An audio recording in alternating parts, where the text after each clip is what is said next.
Green Day is a band with a lot of albums, and I mean a lot. Just kidding, it's only like 14. And me being, the little Green Day nerd that I am, I decided to rank every single studio album. So, no compilations or EPs. Sorry. Without wasting any more time, let's get into the rankings. I don't even think this needs an explanation, but Father of All Motherfuckers is the most miserable 26 seconds you'll ever hear. It's basically 26 minutes of ear torture. Why do I think this? Here are some reasons. Number 1, all the songs sound like they would be in the background of a Google ad. Number 2, every single song sounds the same. And number 3, I just don't like it. I just don't see how people like this album. Yeah, I'm talking to you, Nova, number 1, Father of All Motherfuckers lover. Call me a hater if you want. My opinion is not changing. Trey, in my opinion, is my least favorite Trilogy album. There are no memorable songs besides Brutal Love and 99 Revolutions. And can we talk about how bad The Forgotten is? It's literally just 4 minutes of piano and drums. Trey is basically that one child that gets neglected its whole life, while the others are appreciated.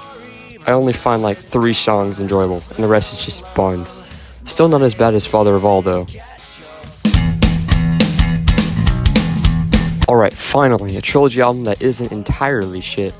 Dose is basically just Trey, but a little bit better. I listen to a bunch of Dose songs on the daily, like Straight Heart and Lazy Bones. It's an album that I don't hate, but is kind of fire. Of course, since it's a Trilogy album, it also has its fair share of shit songs, like Fuck Time and Lady Cobra. Don't even get me started on Nightlife. Ugh, it's probably like the worst Trilogy song in my opinion. Overall, this is a very decent listen, and I recommend only listening to the good stuff.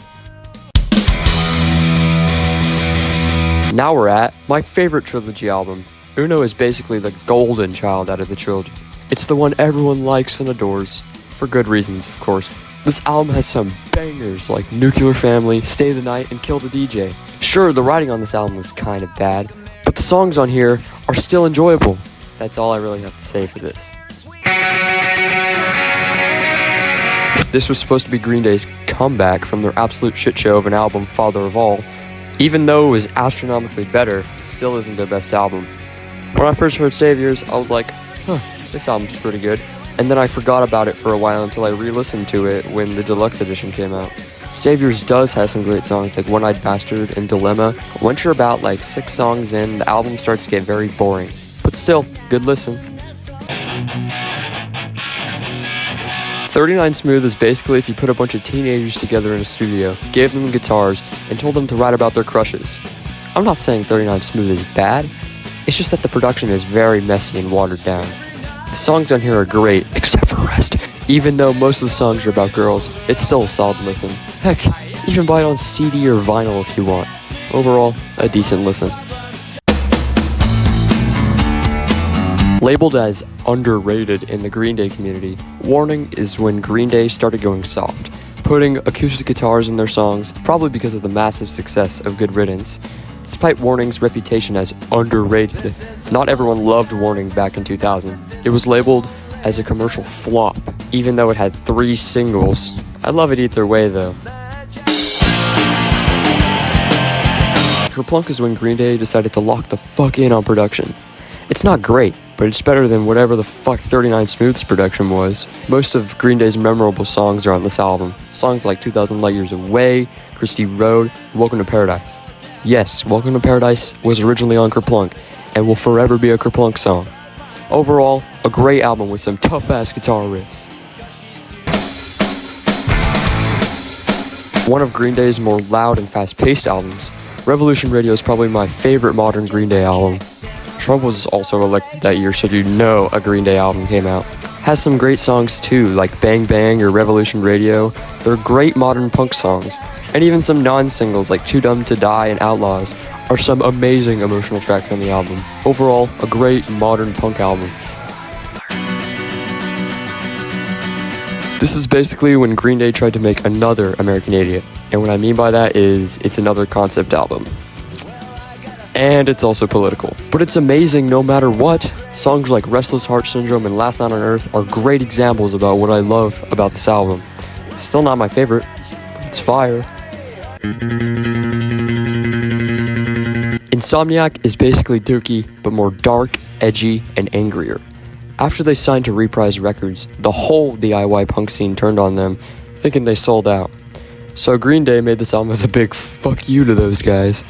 Although some people might say that every song sounds the same, which I agree, but I don't really care.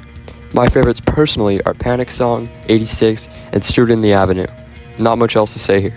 I was a young boy that had big plans. My favorite Green Day album out of their discography. Now you might be thinking, why not just put it at number 1 since it's your favorite? Well, there's 2 other albums that are way better, so it deserves its spot at number 3. Nimrod is basically my go-to album if I'm bored. I've listened to the album for who knows how many times. That just shows how peak it is. Songs like Nice Guys Finish Last, Hitchin' a Ride, or the most popular being Good Riddance. The album keeps its upbeat energy throughout its 18 songs and is the closest we've ever gotten to world peace. We all know it.